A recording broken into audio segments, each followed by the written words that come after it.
we want to have a conversation about freedom in forgiveness. So it is the 4th of July weekend. And 4th of July is when we generally celebrate our nation's freedom. And there's a whole lot that goes along with that, particularly in these times, and I'm sensitive to that, but we ain't gonna focus on that. But what we do want to focus on is, how do you and I experience, as believers, real freedom? And the way that you and I are able to experience real freedom as believers, it's in forgiveness. And last week, we talked about taking offense and what happens when we take offense, and how the Bible encourages us to overlook offense. And that when we take offense, anybody remember what we said last week? What happens when you and I take offense at the actions of others? We give the devil a foothold, an opening. That's right. We give the devil legal ground, a foothold in our hearts. And the word for offense in the Old Testament was the word for bait. It's a trap that the enemy sets for us. And when we take offense, we fall into that trap. And we get into that trap, we get stuck. So the only way for us to get unstuck from the trap of offense, the only way for us to get free from that trap, is to understand the liberating power in forgiveness, the freedom that lies in forgiveness. Now, before we jump in, just quick, throw some thoughts out. When you think about forgiveness, don't talk religious to me, talk real to me. When you think about forgiveness, what do you think about? It's hard. It's hard. Thank you for that honesty. Yep. Doesn't seem fair in some ways. It ain't right. They need to get what, yeah, that's good. I think it's forgiveness is like refreshing or like rejuvenating, kind of lets you let go of the stress. Okay. Let you let go of the stress. All right. It's hard. It ain't fair. Let you let go of the stress. Any other thoughts?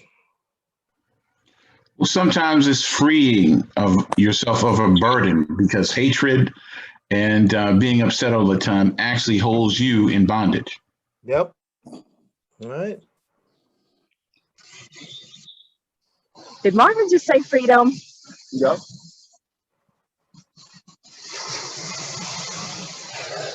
All right. So what we so it's interesting that we can know those things, but how frequently do we actually do those things?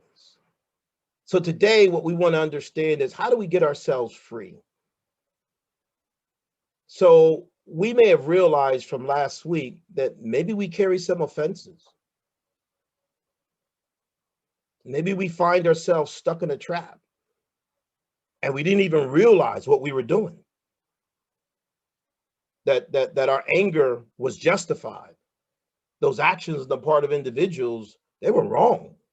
And we didn't realize that by taking offense, we were actually stepping into a trap. The purpose of the day is to give us understanding and strategies on how to get out of the trap. Because even though you may have fallen into the trap, there is a way to get out of the trap, and that way is in forgiveness. Matthew chapter 6, verse 14 and 15. Someone read that for us, please. If you forgive those who sin against you, your heavenly Father will forgive you. But if you refuse to forgive those, your Father will not forgive your sins. Now that's a heavy statement that Jesus makes, right? And you know, modern Christianity, we don't like black and white statements like that. We like out clauses in our theology. But that's a pretty heavy statement, that there's a correlation between my ability to forgive others and the Father's ability to forgive me. Forgiveness is has been stated, it's hard. We can talk about it, but it's hard. It's really hard. So many times in Christian circles, we often really just pay lip service to this ideal and concept of forgiveness without really like dealing honestly with the realities that it's hard, without addressing and dealing with the things that we tell ourselves and others tell us as to why we shouldn't forgive, why we don't have to forgive. We are prone to tell only one side of the story when we're talking about the benefits of forgiveness. We don't usually hear sermons that talk about how really hard it actually is to actually forgive somebody that's wronged you. So let me ask you guys this. Have you ever actually heard a sermon that made a strong case against forgiveness? A sermon that focused on all of the reasons why you shouldn't forgive, on what on how what happened to you is so awful that you would be a fool to forgive. Anybody ever hear a sermon like that?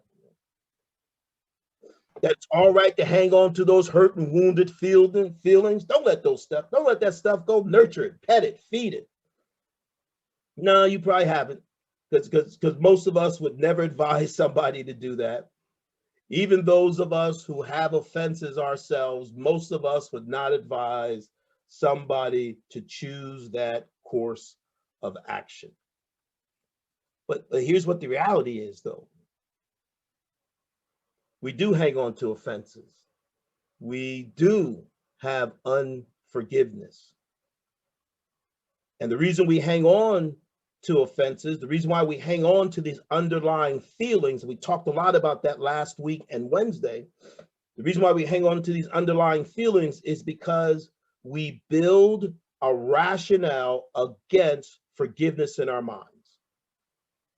Block by block, justification by justification. We put it together logically until the case against forgiveness is airtight. Many of us, we are the Perry Masons of prosecuting a case as to why we should not forgive. But yet at the same time, we know instinctively that the actual arguments, the actual rationale that we use are really unconvincing to ourselves and to other people. So what I want to talk to you today is this. I want to start our conversation with this thought.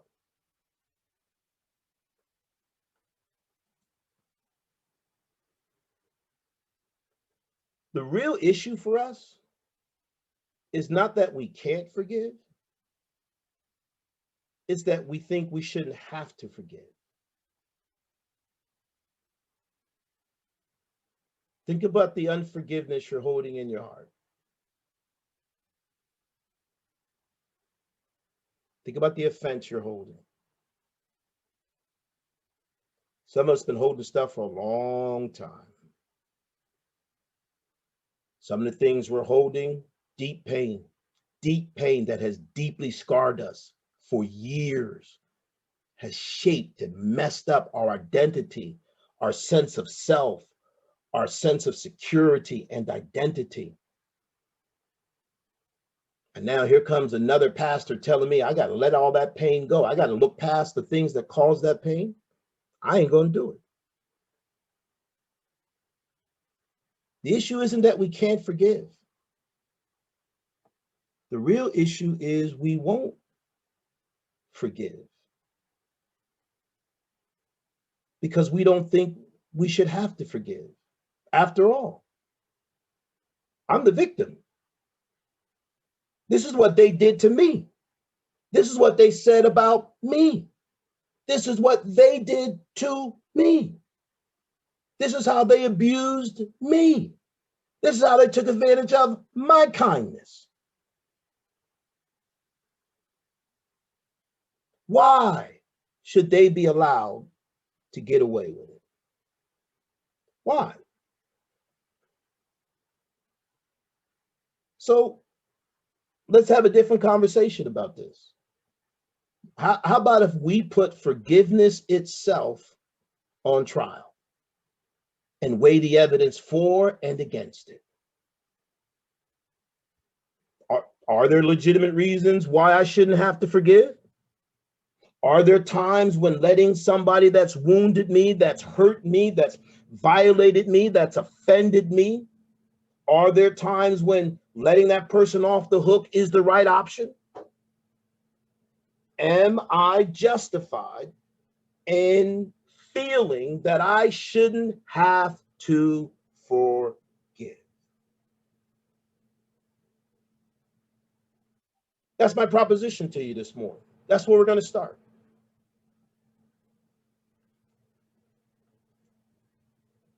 What are the reasons why I shouldn't forgive? First reason why I shouldn't forgive. Because if I forgive, it denies the seriousness of the sin. A lot of times we believe that by forgiving, we are actually denying the severity of what that individual has done.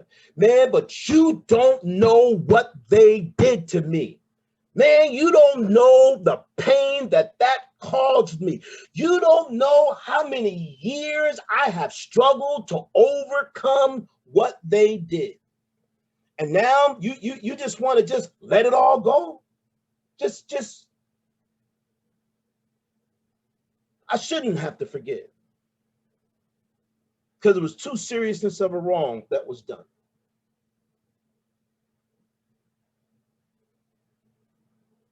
That's one reason.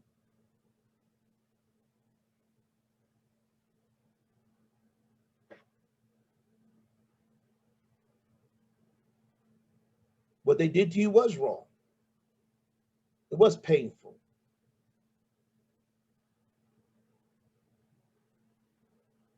Now, most of us would agree that there are some offenses that are just petty, small, and you know what? You should overlook that. Somebody forgot your birthday. Somebody interrupted you when you was talking. Somebody didn't return your phone call. You did something nice for somebody. They didn't do something nice to you. And you can say, yeah, that's something that can be forgiven. But there's some stuff that's just too serious to forgive. That's why I shouldn't have to. It's too serious of a sin. Here's a Proverbs 19:11, and we talked about this last week. People with good sense restrain from anger, and they earn esteem by overlooking an offense. But you say, Dave, what about major offenses? What about the real stuff, Dave? People, I've trusted them time and time again. They keep hurting me. Those things shouldn't be overlooked, should they? Are you saying is it possible to even treat every offense the same, on the same level? Just overlook? Is it humanly comprehensible that something as serious as child sexual abuse could be compared to something as trivial as a sarcastic remark? That just as easy I can overlook somebody saying something out the side of their face to me, I'm supposed to just overlook those who abused me, those who abandoned me, those who wounded on me, that spouse that cheated on me. How could a loving God actually expect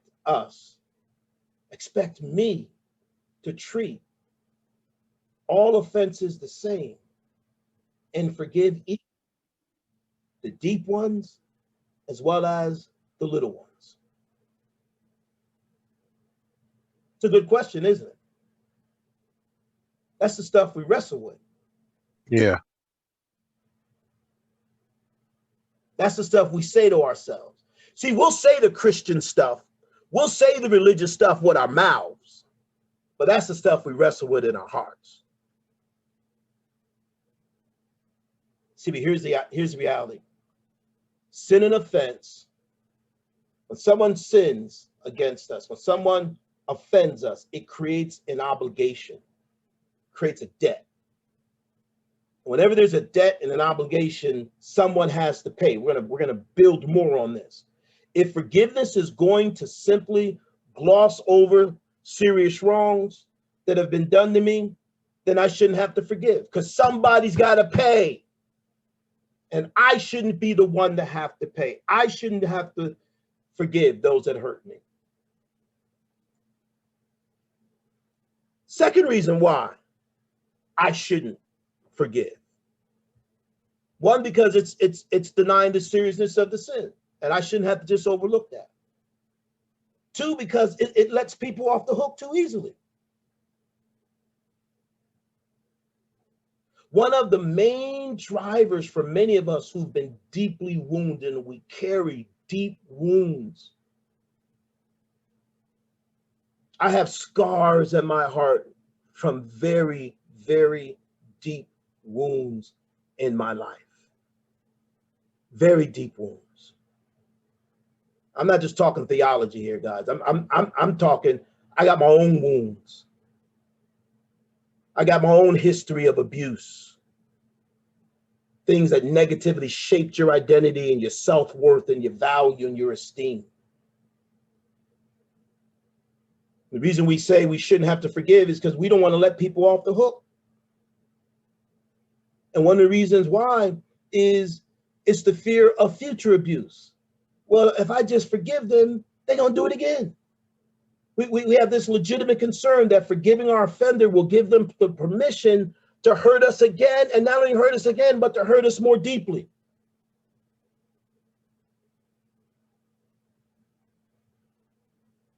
And it's a legitimate fear about the consequences of forgiveness. Am I opening myself up? And that's probably the thought that Peter had when Peter posed the question to Jesus about forgiveness. Look here in Matthew 18:21. This is what, see, someone read this verse for us.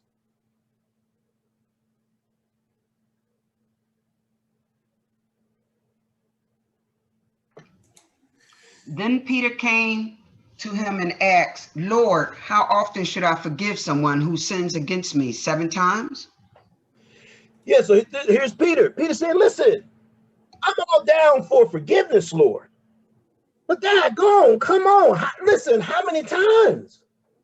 How many times, Lord, do they get a get out of jail free card? How many times do I have to subject myself to future abuse? Peter asked this question and he said 7 times. There's a rabbi in Peter's day that taught that you forgive people 3 times for the same offense. So when Peter asked this question, again, that's why it's always important to understand the cultural context of the Bible. So that's why Peter's coming from. This popular teaching, you forgave people 3 times. So Peter ups the ante. He says, listen, not only 3 times, Lord, but do I got to forgive them 7 times? Peter was offering more than twice the going rate of forgiveness of his day. But he still believed, as many do, as many of us who are on this Zoom this morning, there's a limit to how many times I got to forgive you. Peter was looking for a definition. He was looking for a cap, a rationalization for when it was okay for him to stop forgiving.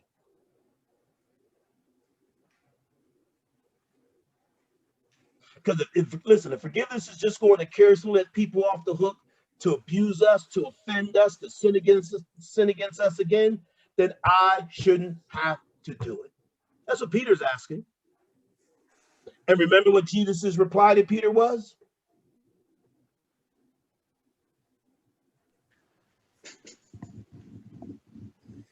Seven times 70. Yep. A number for infinity. There's no limit, Peter. There's no time at which you have exhausted your obligation to forgive. It's not 3 times for the same offense. It's not 7 times for the same offense. It's infinity. But dang, that means I got to keep letting people off the hook. And I shouldn't have to do that. Should I? Why I shouldn't have to forgive? It denies the seriousness of what was done to me. It lets people off the hook too easily. I'm not given a get out of jail free card. Third reason is it places too much responsibility on the victim.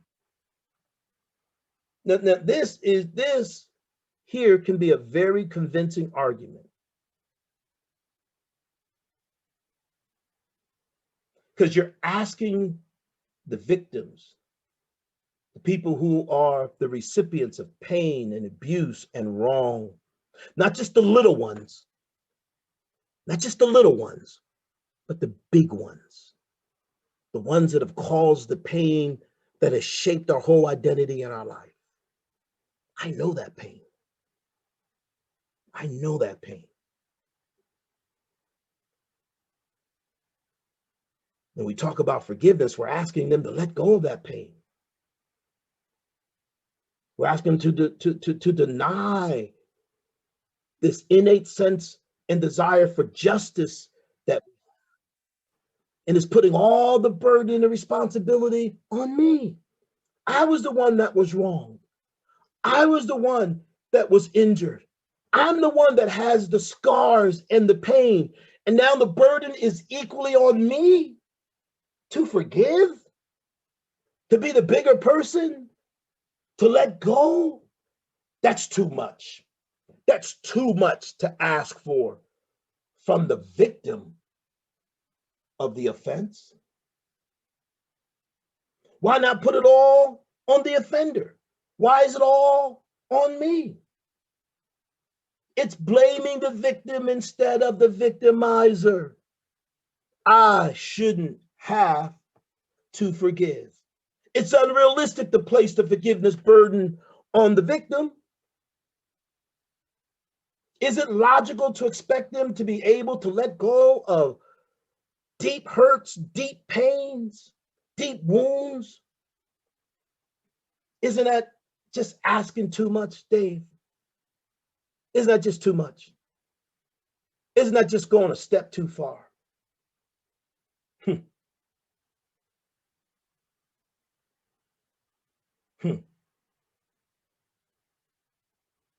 The Word of God gives us the distinct impression that God doesn't exempt you and I from tasks simply because they are hard.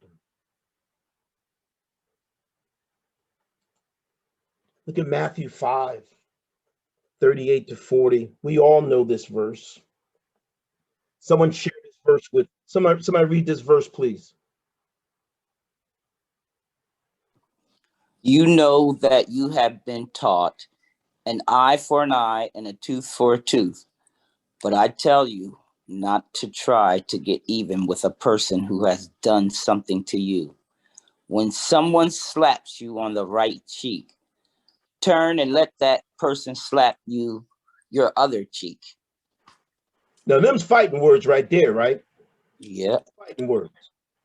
Because most of our mothers, most of us growing up, our moms taught us right from wrong, right? They taught us don't go to school acting a fool, messing up your name, don't be running around the neighborhood doing crazy stuff, right? They taught us right. But most of our mothers taught us one thing. If somebody put their hands on you, right? You better not start no fights, but you better finish the fight, right? Right? Most of us were taught that, right? Yep. Or you wasn't getting fed that night. No, most of us were taught that. And here, God is saying, listen, when somebody offends you, when somebody does something wrong to you, turn the other cheek. If somebody slaps you on the face, turn and give them the other cheek to slap. The burden is on the slappee, not the slapper. The burden is on the one that gets slapped to have the responsibility to turn and say, here's the other one. What is God saying? God is saying, listen, when stuff's done wrong to you, it's not a question of getting even or getting back. He's actually asking us to do something hard. Turn the other cheek. In other words, don't resist providing another opportunity to be slapped, to be offended, to be wounded. And we talked about this on Wednesday. The carnal mind can't comprehend these things. What I'm saying, you guys, and I'm not trying to make this excuse or try to be hyper spiritual, but this is kingdom stuff. And if there's elements in our mind and thinking that aren't submitted and surrendered to the truth of God, to where the point that our minds are always arguing with the truth of God as a way to escape its responsibility, you'll struggle with this. You just will. And it won't make sense. Because everything in us, as I said in the beginning, is if somebody put their hands on you, hey,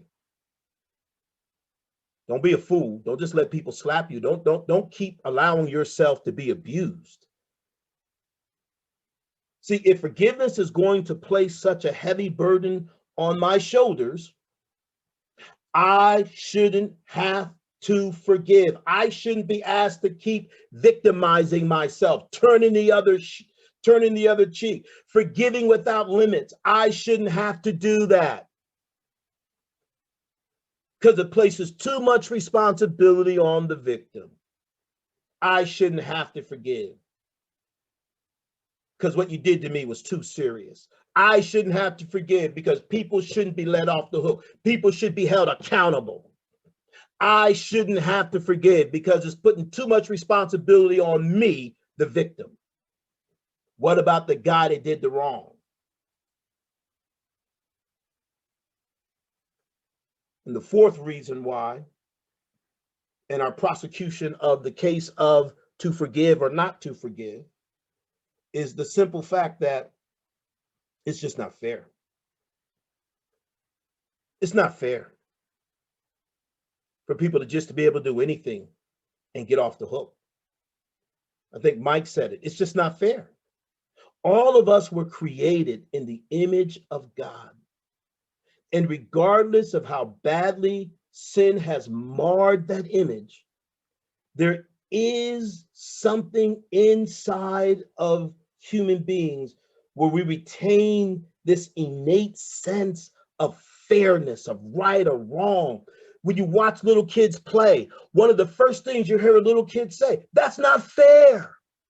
Before kids even have a chance to sense the larger context of society and societal obligations and responsibilities, innately, even in a little kid, they understand fairness without even having to be taught.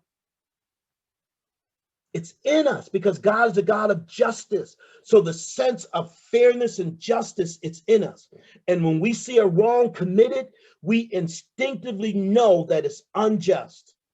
And that if it's unjust, then that wrong needs to be dealt with.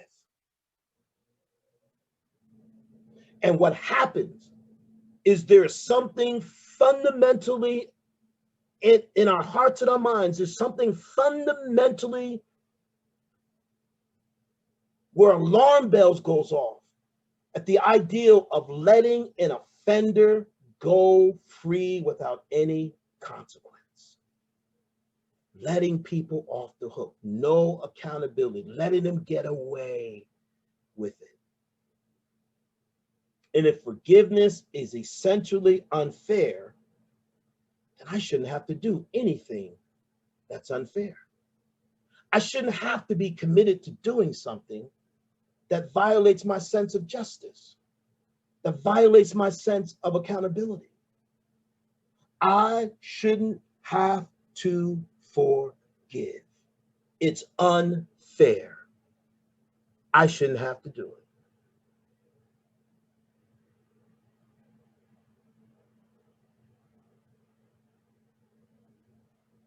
Those are the four reasons. that we say in our hearts, that we say in our minds, that we think, that we'll never really say out loud?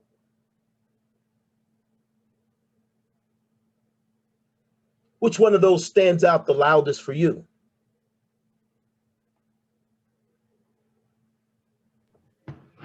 Letting people off the hook too easily. That one stands out the most.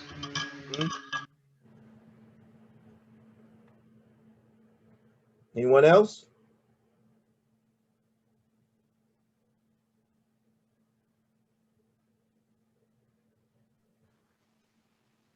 For me, I have to say that it's unfair.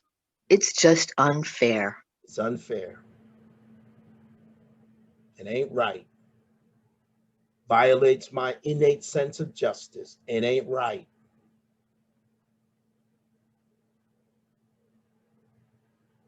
Anyone else? So, Jones, my question, I came in late, but denies the seriousness of the sin.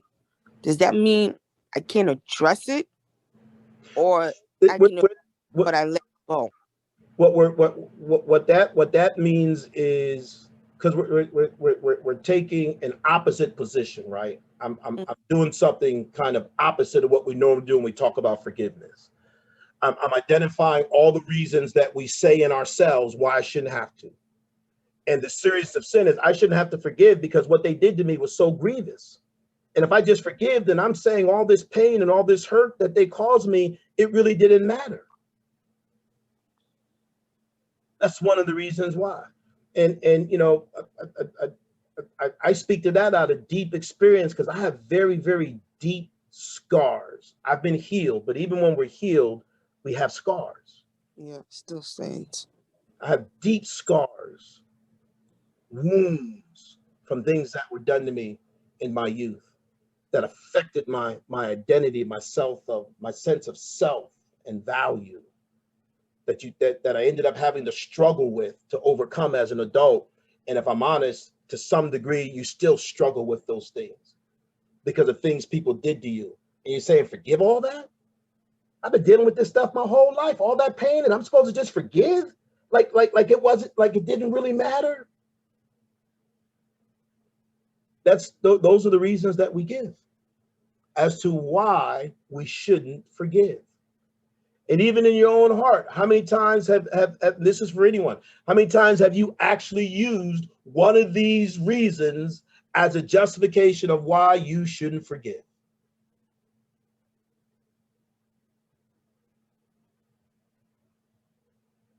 Most of us have.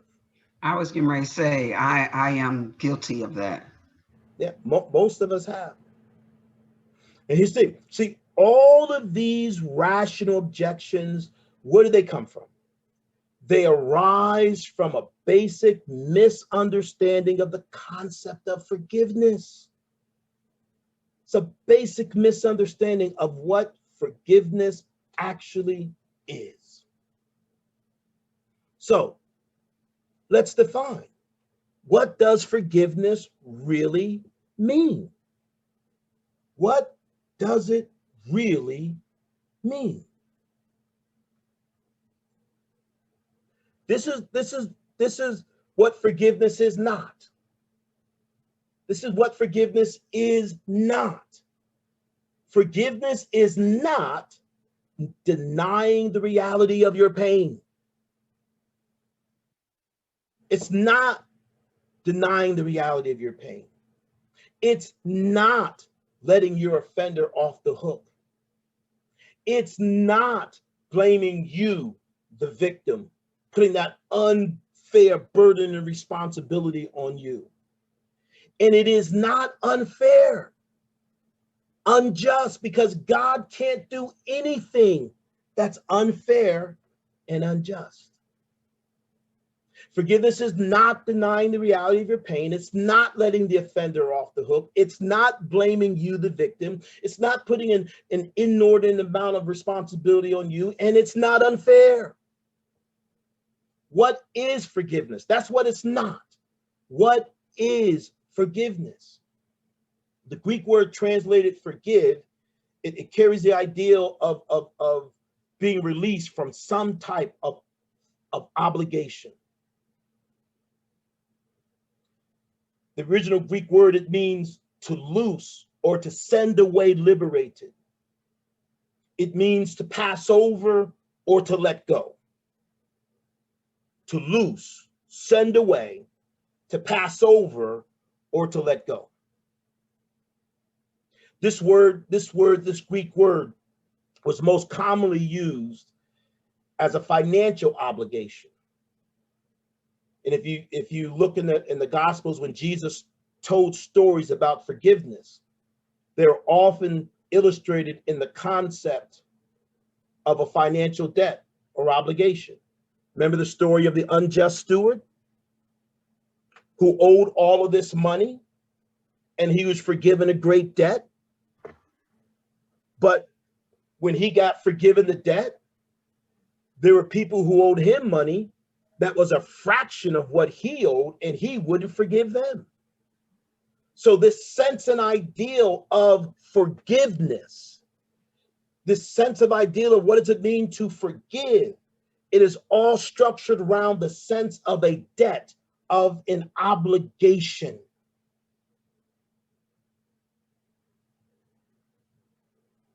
It means to loose, to set free.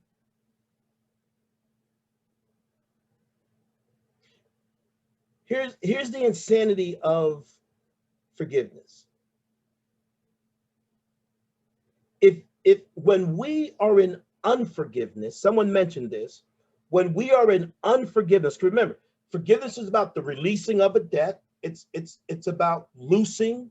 It's about freeing, letting go, passing over. So when you and I are in unforgiveness, watch this. We tie ourselves to the situation, the very situation and person that you are despising enough to be offended about. Let me say this again. When we are in unforgiveness, when we refuse to forgive, when we refuse to loose, when we refuse to release, when we refuse to pass over, that's what forgive means. So when we won't loose, when we won't release, when we won't pass over, we are in unforgiveness. And when we are in unforgiveness, we are tying ourselves to the situation and the person that we despise. Shackling ourselves to it, shackling ourselves to them, shackling ourselves to the situation. But in forgiveness, we're able to loose ourselves from that person and from that situation. And when we loose ourselves from the person and situation, God can begin the healing process. Unforgiveness will contaminate you and I spiritually if it becomes a lifestyle. And many of us, unforgiveness is a lifestyle. We got a whole list of folks we don't deal with because we ain't forgiven them. And we got a whole list of reasons why we shouldn't have to forgive. But here's the power. When we forgive, we are loosed. And when we're loose, God can begin the healing power. I told you, I got deep scars from wounds. And I got scars because those wounds have been healed. But only because I loosed. I let go. I stopped hanging on to it. I started realizing that I was as much a victim. I was victimizing myself as much as the offender victimized me. Here's a picture of what this looks like. And again, if you got a question or thought, feel free to jump in. But here's a picture of what this looks like. This whole idea of forgiveness being a debt. And being a debt, it's a debt that's loosed, that's released, that's passed over, that's forgiven. Watch this. The scapegoat. Who knows what the scapegoat was?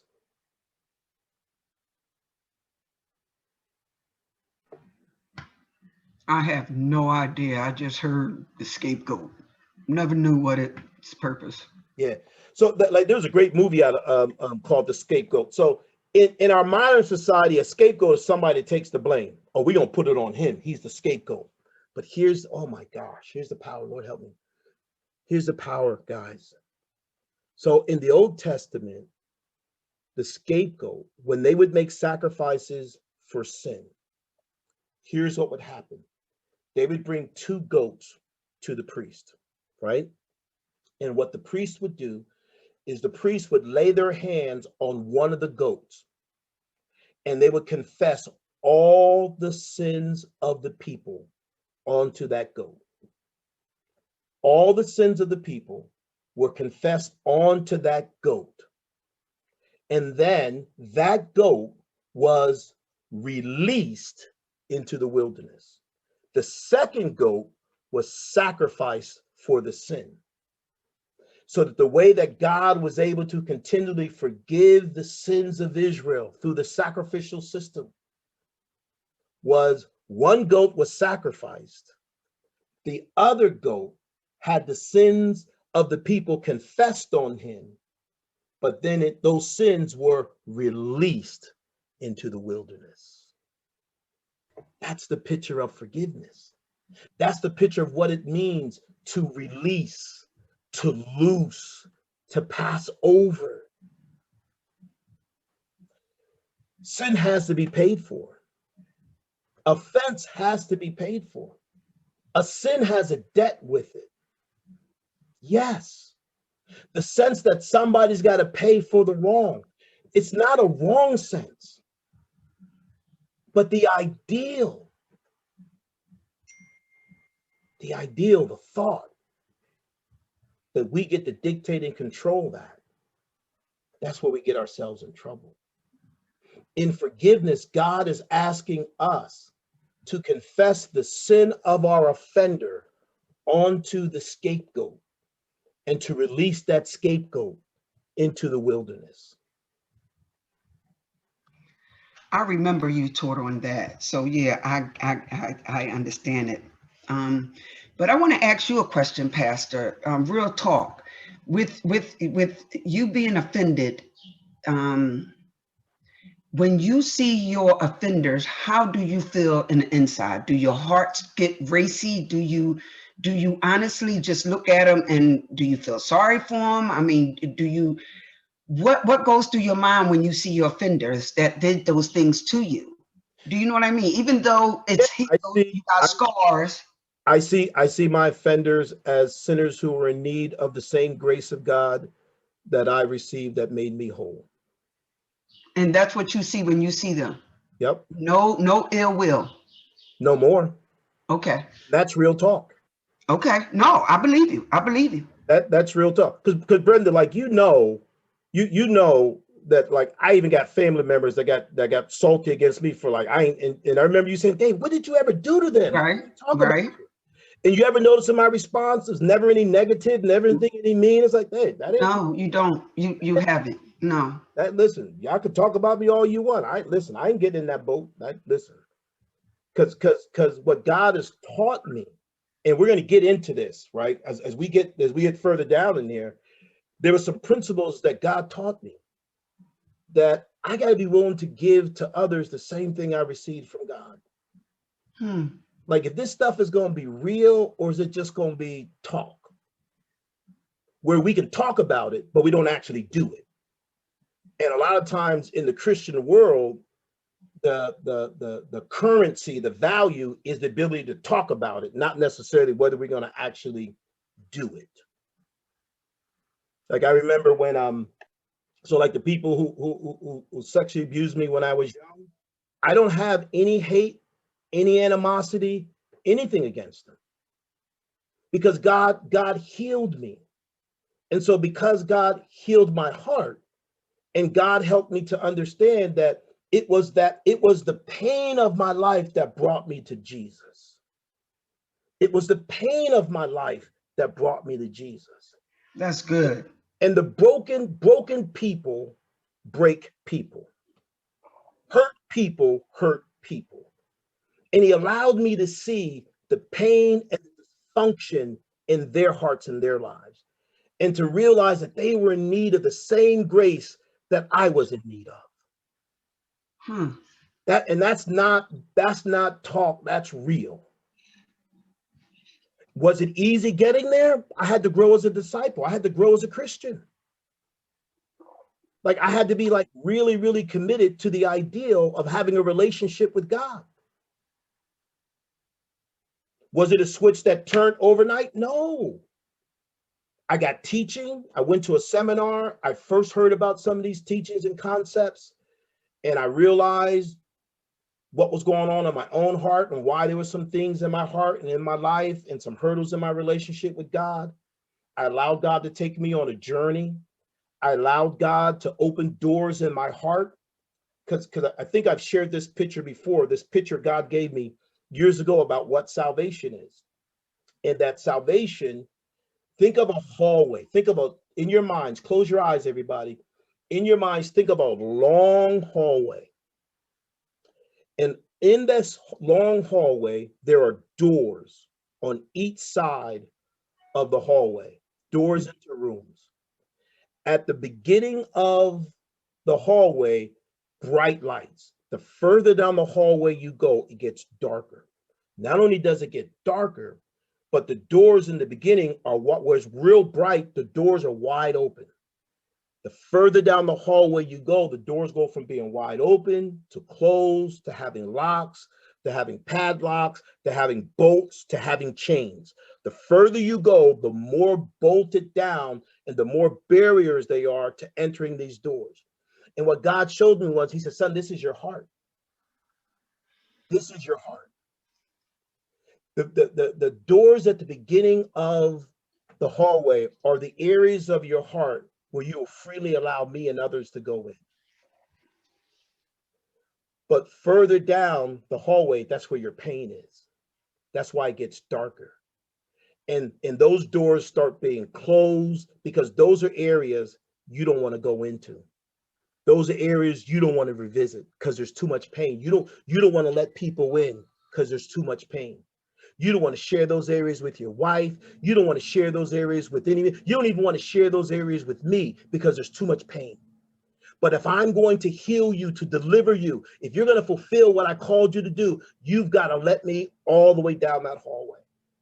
And he showed me that that was the process of discipleship, not getting Bible information, but getting biblical information and knowledge that would help to facilitate the opening of the doors of my heart, so that there was nothing unhindered in my heart that wasn't open to God.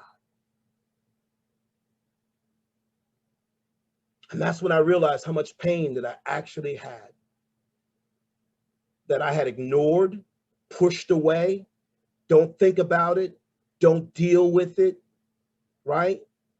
But subconsciously, it drove me, it shaped me.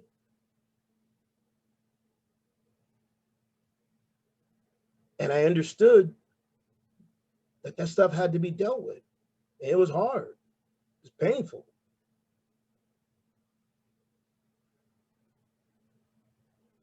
I don't want to sound arrogant when I say this. Please hear my heart. But I was committed. I didn't need religion. I didn't need religion. I needed salvation.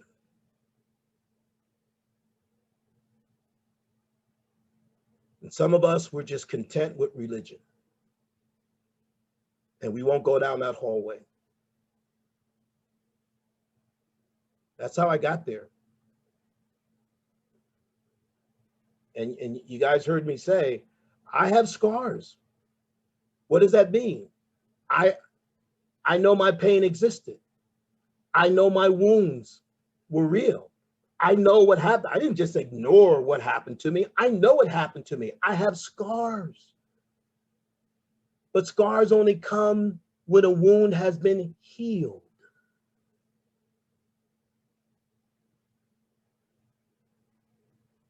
And it's understanding that those who offend us, that if I'm going to offend somebody, I mean, if I'm going to forgive somebody, I got to release a debt. There's a debt that needs to be paid, and somebody has to pay that debt.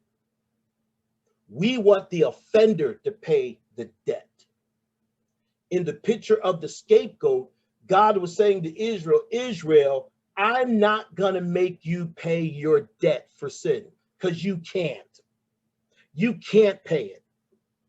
So I'm going to put your sin on the scapegoat, release the scapegoat into the wilderness, and sacrifice the other goat so that there can be forgiveness for your sin. But something had to be released in order for the forgiveness to be facilitated. And if we don't release, we can't forgive.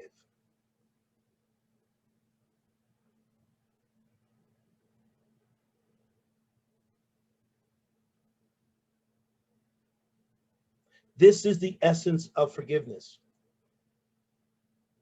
It's the very essence of it. You see, when we are able to forgive, we are able to acknowledge that a wrong has occurred. It's not acting as if nothing has ever happened. No, it's acknowledging a wrong has occurred. Yes, I've been wounded. Yes, I've been wronged deeply, continuously. When we forgive, we're able to recognize an obligation for repayment.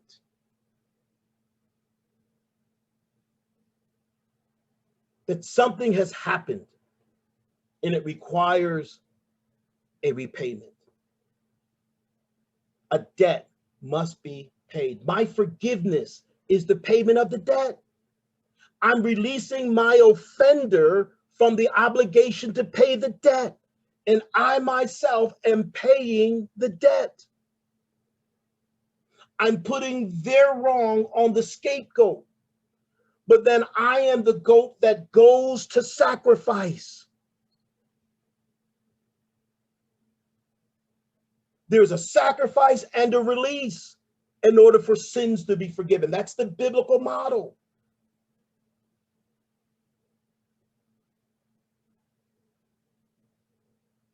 And you say, why should I have to pay?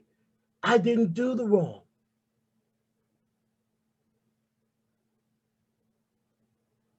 When we forgive, we acknowledge a wrong has occurred. We recognize that there's an obligation for repayment. And I'm building towards something, guys. We recognize an obligation for repayment. And then third, and most important, someone read that third part for me.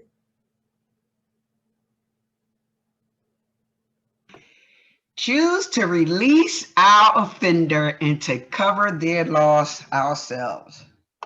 It's a choice, guys. It's not that we can't forgive. It's that we don't think we should have to forgive. But we have to. Like taking offense is a choice. Forgiving is a choice. We talked about the story that Jesus told of the unmerciful servant and how the unmerciful servant, he owed all of this money and he was forgiven a debt, but he wouldn't forgive the small debt that was owed him. And as a result, in the story, does anybody remember what happened to that servant? He was taken and thrown into prison. Yeah, in the press. Because he wouldn't forgive a debt, he was imprisoned by his choice to not forgive. He was forgiven a great debt, but he wouldn't forgive a small debt. That's good. I'm going somewhere.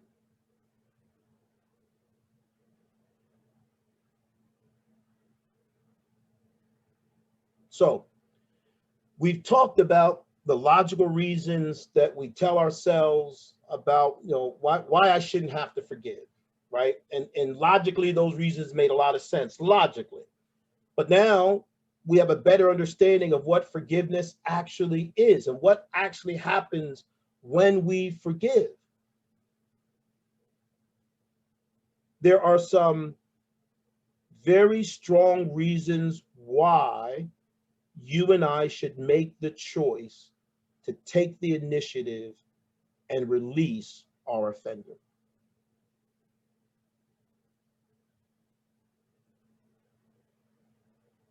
Here's some research from Barna.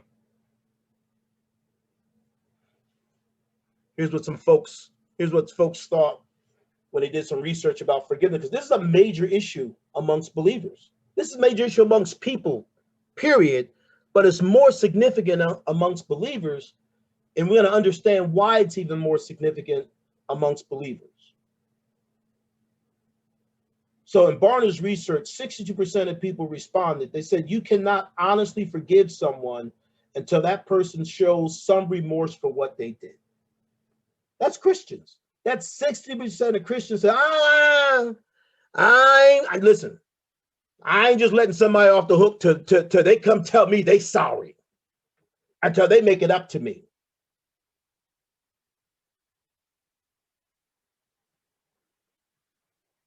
%62% of Christians felt they weren't obligated to forgive someone unless someone met their terms of forgiveness. What are your terms? What is it you hold on to? Why is it that you've rationalized your unforgiveness in that person? Well, I ain't gonna forgive them unless this, until that. Right? What are your terms? You know you got them. Stop lying to yourself. We trying to get out of the trap. We trying to get free.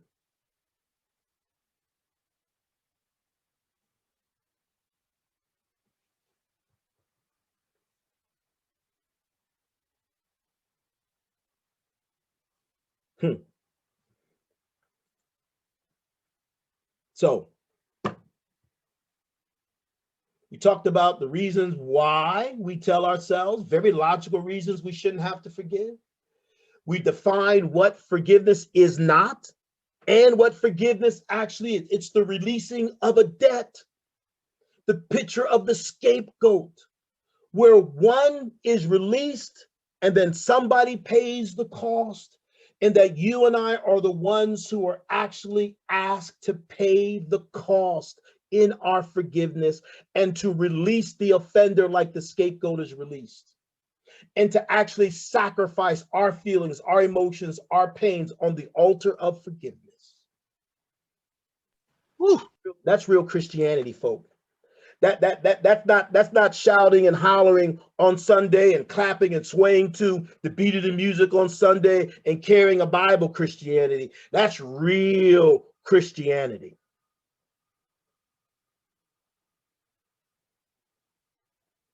I'm going somewhere.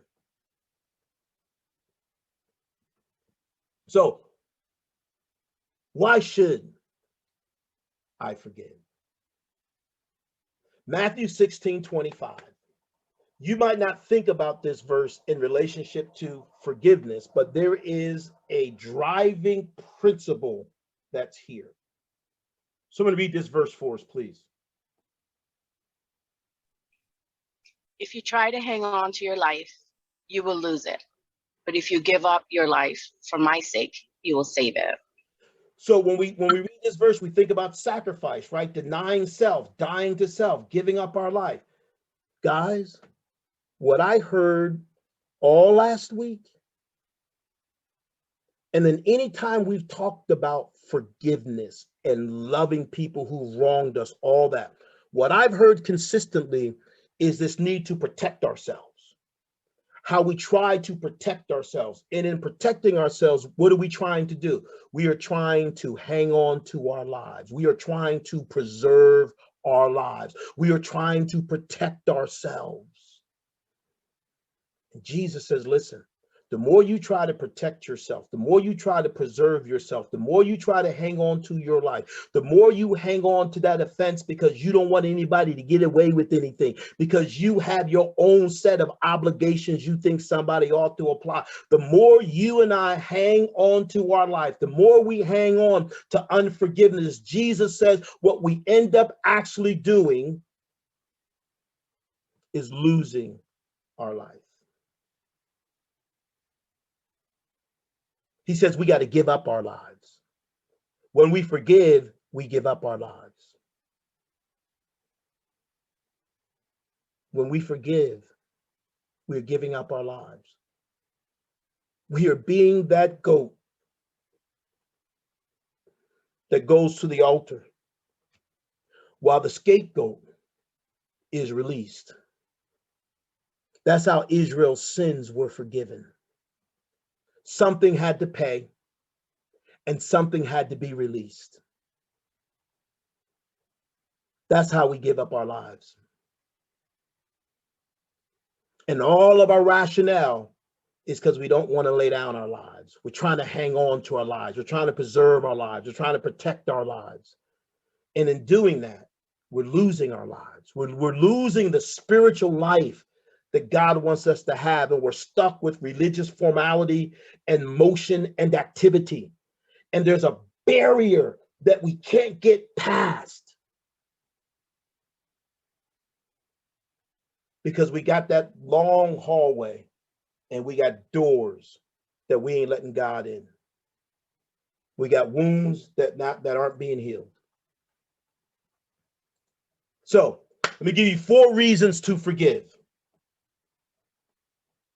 Are we good? Do we need to stop, process? Great stuff, brother. Four reasons why we need to forgive. Number 1, it's the only way to settle a debt. The truth is, the people who have offended us, they can't pay it. The debt can only be paid by the one offended. Let me say that again. The debt can only be paid by the one offended. I'm going somewhere with this. I'm building towards something. The debt can only be paid by the one offended. The offender can't pay the debt. Forgiveness is the only way to break the endless cycle of hurt and unfairness. As someone said earlier, it's not just about releasing them, it's about releasing you. We got to get out of the eye for an eye mentality. Here's Mahatma Gandhi, certainly not a Christian, but I like what he said. He said, listen, an eye for an eye and a tooth for a tooth cannot sustain itself forever. Ultimately, both parties end up blind and toothless. See, we want eye for an eye. We want tooth for a tooth. We want justice. And he said both parties end up the lesser for it. Forgiveness is the only way to pay for the debt. Second reason is it frees us to get on with our lives. It frees us to get on with our lives. Because remember, when you and I choose to take offense, we are actually stepping into the trap. So all the rationale you got, all the stuff you're going through in your mind about why you shouldn't have to forgive that person, you're just rationalizing to yourself why you're staying in the trap. That's all. You're stuck. And that's what happens when you're in a trap. You're stuck. If we hold on to an offense, we in effect become an emotional hostage to our defender or our offender. We become hostages. Remember, we become tied to them, the situation, and the pain. And we rehearse that pain and we rehearse what they've done to us all of our lives. Why? Because we haven't loosed ourselves from it. We're still tied to it. Look what Hebrews 12:1 says. Trying to understand the reasons to forgive. Because it's the only way to settle the debt. Because the debt can't be paid by the offender. It has to be paid by the offended. That's the biblical model. And we're going to understand that. I'm going somewhere. Look at Hebrews 12:1. Let us strip off every weight that slows us down, especially the sin that so easily hinders our progress. My friends, unforgiveness is a sin. It's a sin. It is a violation of the biblical principles of the kingdom. Remember the Lord's Prayer, forgive us our trespasses as we forgive those who trespass against us. The ability to forgive others is in direct proportion to my perception, my discernment of what I have been forgiven. That's why when we don't forgive, it's a sin and it hinders our progress. It messes up our prayer life. It messes up our fellowship with God. Oh, it won't keep us from religious activities, but it'll keep us from intimacy and communion with God. Third reason.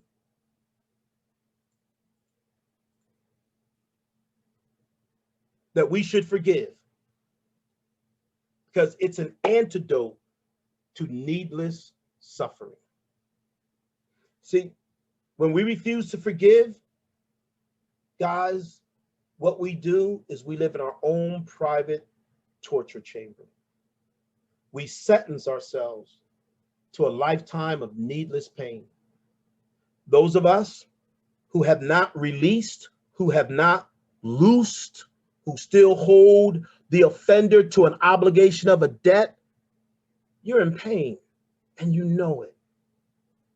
It's deep pain, it's nagging pain. And somehow you think the more you hang on to that unforgiveness, that it's going to somehow solve the pain, but it only makes the pain last longer.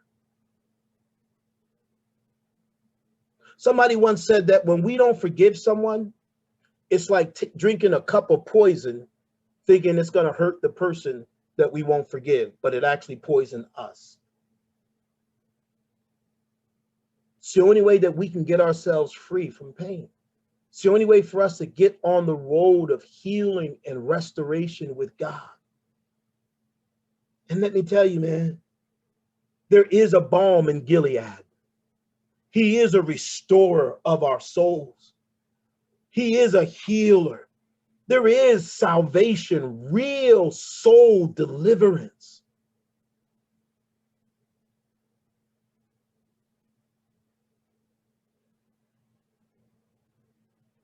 Anger, resentment, and sorrow can overshadow and overwhelm the heart of an unforgiving person. It's like polluting our own soul. Why? Because we've given ground to the enemy. And he's just in there working his stuff. And we don't even know it. We think it's about the other person, and we just let Satan into the house.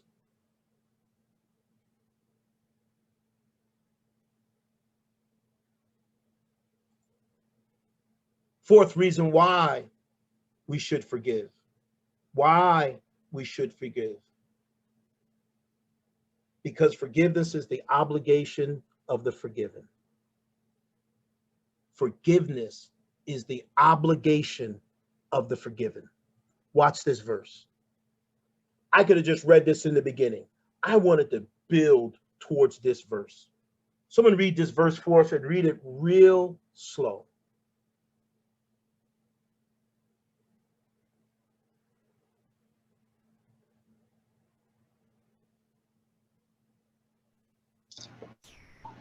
Bear with each other and forgive one another. If any of you has grievance against someone, forgive as the Lord forgave you. What's the criteria for the commandment to forgive?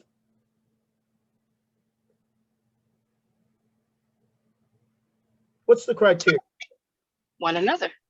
Yeah, to bear and So to forgive as the Lord forgiven you. Yep, there it is. As the Lord forgave you. Mm-hmm. As the Lord forgave you. How did the Lord? Notice he doesn't say how Jesus forgave you. He says, as the Lord, Elohim. He's speaking of God the Father. How did God the Father forgive you? He forgave you, for on him the Lord has laid the iniquities of us all. For on him the Lord has laid the iniquities of us all. That sounds like the scapegoat. That sounds like the one in which all of the sins were confessed on. But Jesus was not only the scapegoat by which all of our iniquities were laid on, it was a debt. Our sin debt was a debt you and I couldn't pay. We did it. We violated God. We violated his commandments. We violated his holiness. And if the truth is told, even after we're saved, we're still violating his commandment, still violating his holiness.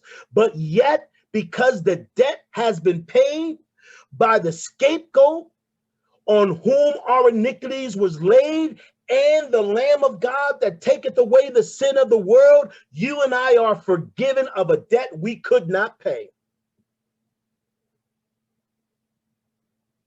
And the commandment is to forgive in the same way that we have been forgiven. The Bible says that while we were yet sinners, Christ died for us. What does that mean? That means God made payment for our forgiveness before we even accepted it.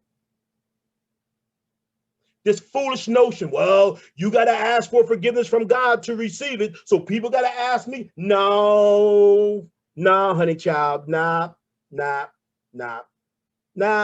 Sounds good. Not true.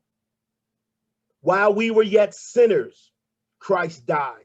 While we were yet sinners, the payment was paid and released. We walk into what has already been prepared and received. God already forgave us before we accepted it. That's how we are to forgive. That's the criteria. So just like the unjust steward who was forgiven all of this debt, all of the millions of dollars in debt, and somebody owed him $500 and he wouldn't forgive that man of $500. He persecuted that man for $500. And when the king said, wait a minute, I forgave you millions and you can't even forgive this person of 500, threw him in jail.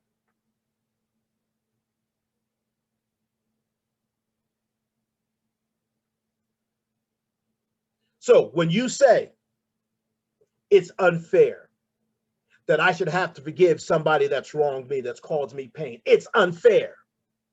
It was unfair for Jesus to pay the price for your sin. Yeah, that was unfair. The just for the unjust. That was unfair. He who knew no sin became sin for us. That was unfair. So the next time you want to puff, listen, I'm talking to you as a prophet. The next time you want to puff up your little spiritual chest and defend your unforgiveness, forgive as the Lord has forgiven you.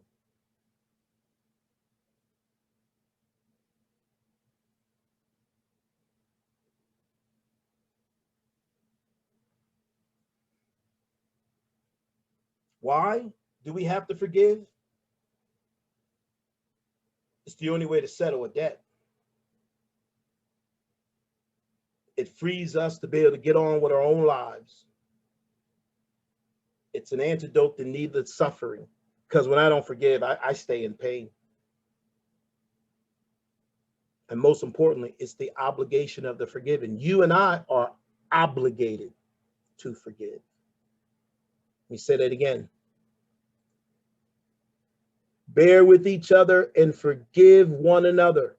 If any of you has a grievance against someone, forgive as the Lord forgave you. It's not a suggestion. That's command.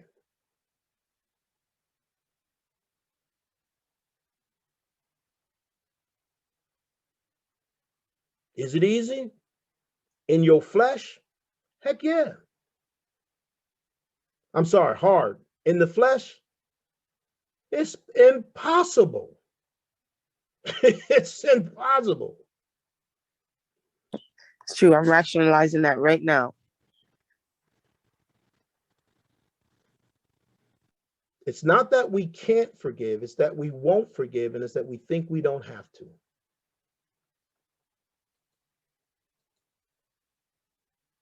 One of the strongest arguments for forgiveness is really understanding the consequences of unforgiveness.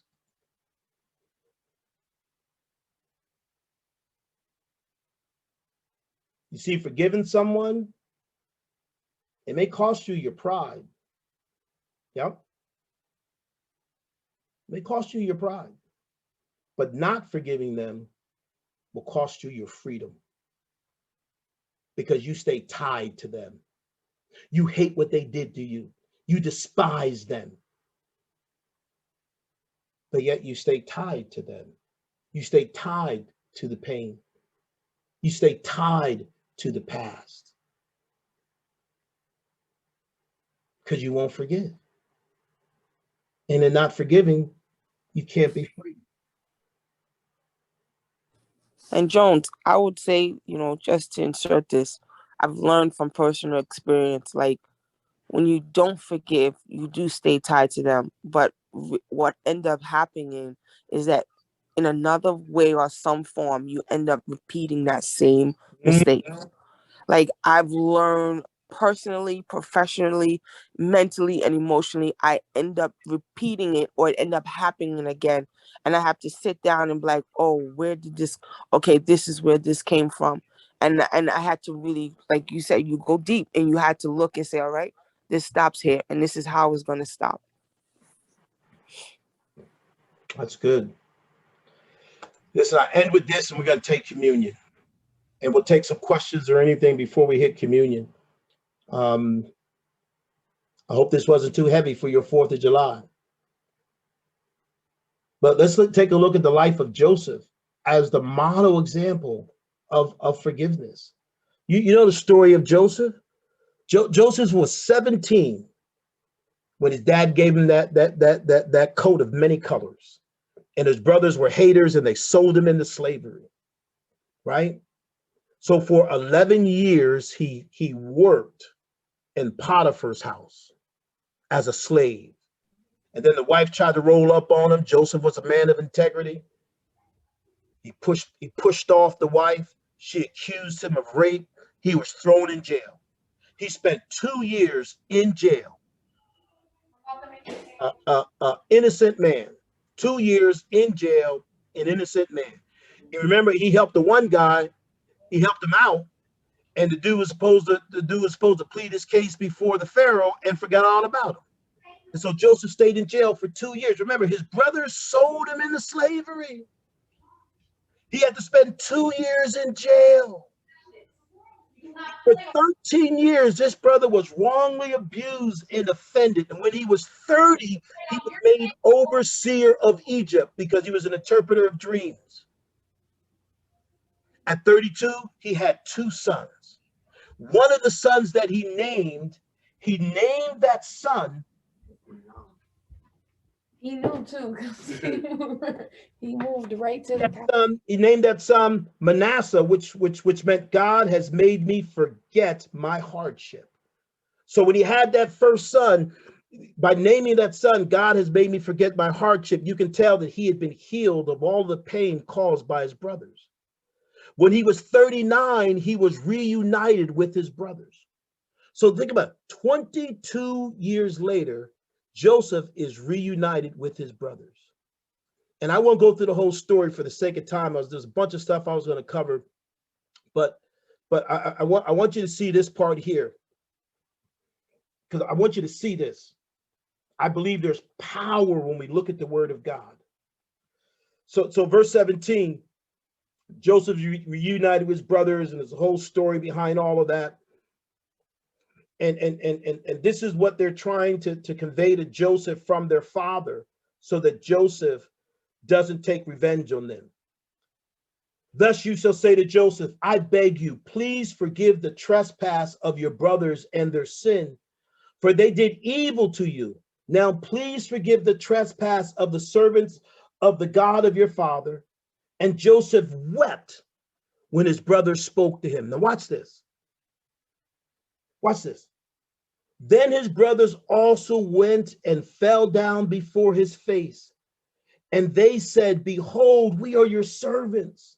So they're like, listen, don't dog us. We did you wrong. Don't dog us. You're vice president of Egypt. Man, you can punish us. Oh, please don't punish us for the wrong that we did. Now watch Joseph. Verse 19. Joseph said to them, do not be afraid, for am I in the place of God? What do you think he meant by that?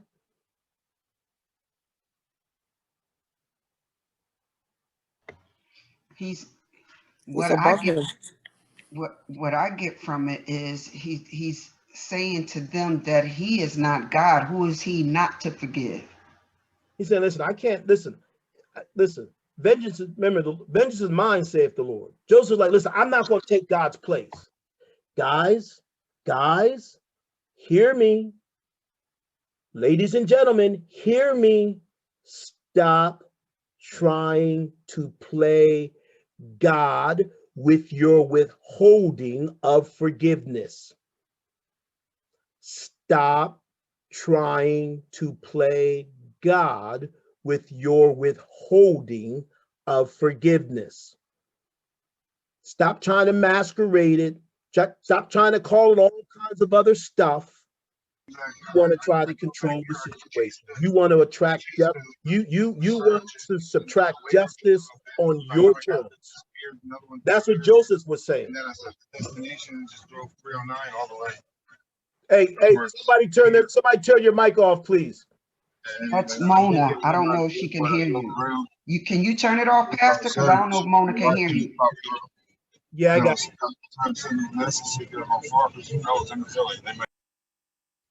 I got you. Thanks. Okay. So watch what Joseph then says in verse 20. Watch what Joseph says.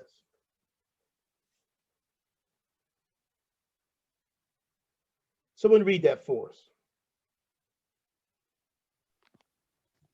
But as for you, you meant evil against me, but God meant it for good, in order to bring it about as it is this day, to save many people alive.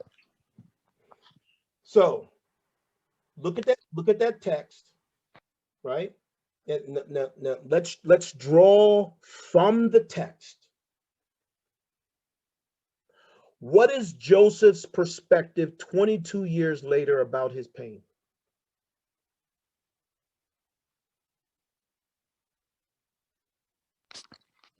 That God took his pain and turned it into good. Yep. Is Joseph, who 22 years later, who is the focal point that Joseph has about his experience and pain? Who is at the center of that focal point? God. Joseph said, what you meant for evil. Yeah, you did what you did. He doesn't deny it. He don't act like it ain't happened. He said, you did what you did. What you meant for evil, what you did was wrong, dirty, dastardly. What you meant for evil, he placed a value judgment on what they did. It was evil. You meant to do me wrong. But he says, what you meant, God had another purpose in it.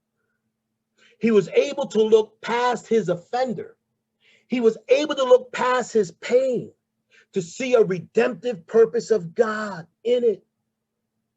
If you are a believer, there's two things I want to share. Oh man, I don't have time. There's two things I want to share with you. The pain you experienced before you got saved, that's the pain that brought you to Jesus. Without that pain, you would have never been on your journey. God showed me that. That's the pain that brought you to Jesus. Did God orchestrate it? Did God author it? No, God used it. If you are a believer and you've been dogged and done unjust by people since you've been a believer, God has a purpose for that pain. Because your life is hid and protected in God's hand, and nothing's going to come your way unless God has a purpose for it. For all things work together for the good, for them that love God and are called according to his purpose. For those who God foreknew, them he so predestined that they should be molded and shaped and conformed into the image and likeness of his son. So God has a redemptive purpose in it. Joseph was able to look past his offender and his pain. That's why he was able to forgive. As long as your offender and your pain is the center of your focus, you'll never be able to move forward. That's why forgiveness is so important. It releases, it unlooses, it passes over. You need to let that scapegoat go into the wilderness. Go ahead, let that scapegoat go into the wilderness. Go ahead, get yourself up on that altar. Go ahead and pay that debt for your offense with your forgiveness. Go ahead. Now watch. Joseph said to his brothers, I know what you did. What you did was wrong. I ain't forgot about what you did, but I see the redemptive purpose in God. I've chosen to get better, not bitter. Now watch. So he says to his brother, don't be afraid. I will provide for you and your little ones. And he comforted them and spoke kindly to them. There was no bitterness in his heart. See, a lot of times we say we've forgiven people, but there's still bitterness in our heart. We won't be kind to them. We won't speak kindly to them. You didn't forgive. Brenda asked me the question, how can you look at your offenders and what do you have in your heart? I don't have any of that stuff in my heart.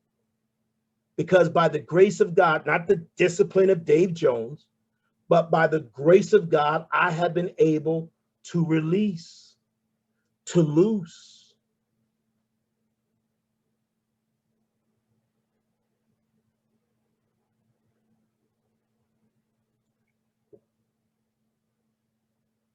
What Joseph's actions tell us, and to get ready for communion, forgiveness isn't a one-time action of the heart, but a continual choice of the will. The evidence of the sincerity of Joseph's forgiveness wasn't just, oh, I forgive you, but the actions that followed, that ensued. It's a continual choice of the will. Don't say you can't forgive. It's just a question of you won't forgive. And that's the ugly truth of it. You won't. Because your pain and despising of the causer of your pain is more important to you than pleasing God. I don't know how any else, I don't know any other way to say it. I don't know any other way to say it. If I'm going to shepherd you, I don't know any other way to say that. And I don't think it's helpful to give all of these platitudes and psychological soothing statements that make you feel comfortable with hanging on to your pain. That's not going to help you. The commandment is to forgive as you've been forgiven. And that's just a choice of whether you will or whether you won't. God never says, because you got all of these good rationalizations, I will accept your disobedience. He just doesn't work that way.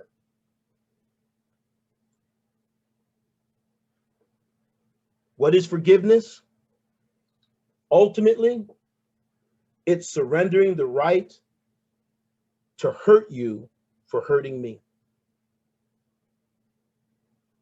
It's surrendering the right to hurt you for hurting me. See, a lot of times what drives our unforgiveness is we think that it's hurting the other person. You hurt me, I hurt you. tit for tat, eye for an eye, evil for evil. But in forgiveness, I'm giving up that right. Giving up the right to hurt you with my unforgiveness.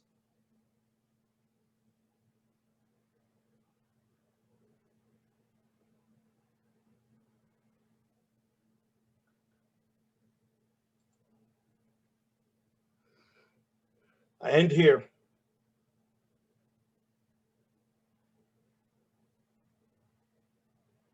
Here's the choice with our unforgiveness. We can hold on to it and become bitter, or we can release it and become better. That's what Joseph chose to do. Look at all Joseph suffered because of the actions of his brothers, but he chose to release it. And then he chose to pay the debt of forgiveness.